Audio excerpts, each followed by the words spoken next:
एक अंतर की बात कह रहे हैं, कामादि दोषों को शमन करने की अनुभूत बात। आप किसी से कहो मत कि मुझे कोई विकार आ रहा है, मेरी बात मान लेना। ये हम अपने हृदय की बात कहते हैं, किसी से भी मत कहो कि मेरे अंदर विकार आ रहा है। उससे क्या होगा, जब आप किसी से कहते हैं और स्वीकार कर लेते हैं कि मेरे अंदर काम बहुत पीड़ा पहुंचा रहा है, तो उसकी सत्ता दृढ़ हो जाती है। ये तुम्हारी समझ में नहीं आएगी बात। ये असत हैं, इनका अस्तित्व तो नहीं है। ना सतो विद्यते भाव, इनका कहीं भी भाव नहीं है ही नहीं। ये तुम्हारी स्वीकृति से, तुम्हारे चिंतन से हैं। अगर आपने कह दिया तो इनकी सत्ता दृढ़ हो जाती है, फिर ये और परेशान करते हैं। ना होने पर भी ये ठूठ का भूत है शांत। हृदय जल रहा है, हृदय में प्रेरणा हो रही, गंदी दृष्टि करो, गंदी बात देखो, गंदी क्रियाओं में सुख, शांत। ना कोई चेष्टा और ना किसी को समझने दो, अपने आप अंदर ही भस्म हो जाएंगे। क्योंकि आपके हृदय में परम लक्ष्य भगवत प्राप्ति का और नाम जब सत्संग चल रहा है, शांत हो जाएंगे। कभी कभी अशुद्ध भोजन हो जाने पर, रजोगुणी तमोगुणी भोजन हो जाने पर इनकी प्रबलता नजर आती। शांत रहो, देख लो, कुछ ही घंटों में समन हो जाएगा। शांत रहो, ये अनुभव की बातें कह रहे हैं। शांत रहो, कोई चेष्टा मत करो। भजन बने बने लेट जाओ, सो जाओ चुपचाप, कुसंग मत करो। कुछ ही घंटों में अपने आप वो गुण टिकेगा नहीं जो तमोगुण रजोगुण भोग वासना पैदा कर, शांत हो जाएगा। अगर कोई चेष्टा की, अगर कोई बाहरी वृत्ति वस्तु व्यक्ति स्थान का संयोग बनाया, वो संस्कार दृढ़ हो जाएंगे और आपको भोगों में सुख है ऐसा निश्चय हो जाएगा। भारी पतन होना शुरू हो गया। बहिर्गत दृगंतर धैर्य मालंब्य, धैर्य पूर्वक सह जाओ, धैर्य का सहारा लो। कोई तुम्हें सता नहीं सकता। थोड़ा जलन बर्दाश्त करो, दोनों तरफ जलन है थोड़ी देर। ये मध्य में खड़े, इधर परमार्थ है अध्यात्म, इधर है मायामय मार्ग। इसमें प्रारंभ से लेके अंत तक जलन बढ़ती चली जाएगी। माया में भोग वासना, और ये परमार्थ मार्ग, इसमें थोड़ी दूर तक बहुत जलन है। क्यों? क्योंकि पूर्वाभ्यास भोगों के भोगने में सुख है, ऐसा हमने क्रियाएं की है, ऐसा हमने चिंतन किया है, ऐसी हमने सोच बैठा रखी। अब वो जब उधर की तरफ से रोका जाता है तो जलन पैदा करते हैं। उस जलन को सह जाना ही तपस्या कहते हैं। ताप को सहना तप कहते हैं। अपने संयम नियम पूर्वक भगवत मार्ग को पुष्ट करने के लिए जो जलन प्राप्त होती है, उसे सह जाना, वो महात्मा हो जाता है। ये थोड़ी दूर जलन के बाद अमृत में शांति है, और इसमें थोड़ा सुखद भाव आने के बाद सदैव जलन ही जलन है। अब जब दोनों तरफ देख रहे हैं कि हमें मरना ही है, जलना ही है, तो हम भोग करके जलन को बढ़ाने वाले मार्ग में नहीं जाते। भोग त्याग करके थोड़ी जलन सह के परम शांति के मार्ग में जाते। ये विवेकवान का निर्णय है।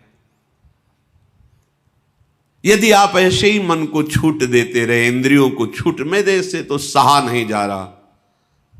भगवान दोनों की रचना की है, भक्ति मार्ग, अध्यात्म मार्ग और माया मार्ग। जाओ फिर विचरो, भोगो। फिर कभी किसी युग कल्प में उनकी करुणा होगी, ऐसा संयोग बने ना बने कोई पक्का नहीं। बार बार तो बनत नहीं, यह संयोग अनूप। ये जो आज हमें संयोग मिला है, ये बाजी जीत जाने के लिए मिला है। वृंदावन धाम रसिकों का संग, प्रिया प्रीतम की उपासना, राधा नाम। अरे एक रजकण अत्यंत दुर्लभ वस्तु, जहां हम बैठे हैं, अपने लोग माइक वस्तुओं पर महत्व रखने वाले इस महामहिम वृंदावन की रज रानी का क्या महत्व जाने। सहना कैसे सहोगे, अब उपाय बता रहे हैं। बहिर्गत दृगंतर धैर्य मालंब्य। अय उपासक, परमार्थ के पथिक, तुम्हें किसी बाहरी से सहयोग नहीं लेना। ये अंदर से ही परमार्थ में सहयोग मिलता है, बाहर से कोई सहयोग ही नहीं। बाहर केवल विक्षेप है, सहयोग नहीं। पक्का ये हमारे दोस्त हैं, परमार्थ में सहयोग करेंगे, इतना चिंतन होना ही विक्षेप हो गया। अपने आराध्य देव से अन्य आश्रय नहीं, केवल हमारे साधन श्यामा श्याम, हमारे साध्य श्यामा श्याम। तुम ऐसी सोच मत रखो कि तुम्हें कोई साथ देगा, तुम्हें कोई सहयोग करेगा परमानंद प्राप्ति का, तुम्हें कोई सुखी कर सकता, ये भ्रम हटा दो। ये जो तुम्हारा आंतरिक मन बुद्धि कि हम तो गंदे आचरण करें, अधर्म से धन कमाए, मनमानी भोग भोगे, और विश्व में कहीं कोई ऐसा जादूगर तांत्रिक मंत्रवेत्ता कोई ऐसा मिले जो छूछा कर दे, मंत्र जंत्र बांध दे, हमें कोई विघ्न न सतावे, हम भोग भोग लें, तो ऐसा ब्रह्मा ने पैदा ही नहीं किया। अभी आगे करेगा तो पता चल जाएगा, अभी तक ऐसा नहीं हुआ। निज कृत कर्म भोग सुनु भ्राता। यदि किसी के पास जाने से, किसी प्रक्रिया से आपका आगंतुक विपत्ति नष्ट हो रही है, तो वो विधान पहले लिखा हुआ है। आपका सुकृत आ गया और सुख चलने लगा, आपको लगा कि किसी जंत्र या मंत्र या तंत्र से ये काम बन गया, बिल्कुल भ्रम में मत रहना। आपका कर्म ही आपको सुख और दुख प्रदान करता है। कौन काहू के सुख दुख कर दाता, निजकृत कर्म भोग सुन भ्राता।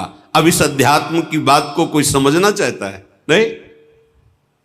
कोई ऐसा हवन कर दो, कोई ऐसा मंत्र, कोई ऐसा जंत्र, कोई ऐसा तंत्र, तुम तपस्या करके कोई ऐसा जंत्र बांध दो, कोई ऐसा मंत्र प्रयोग कर दो जिससे मैं सुखी हो जाऊं। फिर कह रहा हूं, ऐसा ब्रह्मा सृष्टि में रचा ही नहीं है।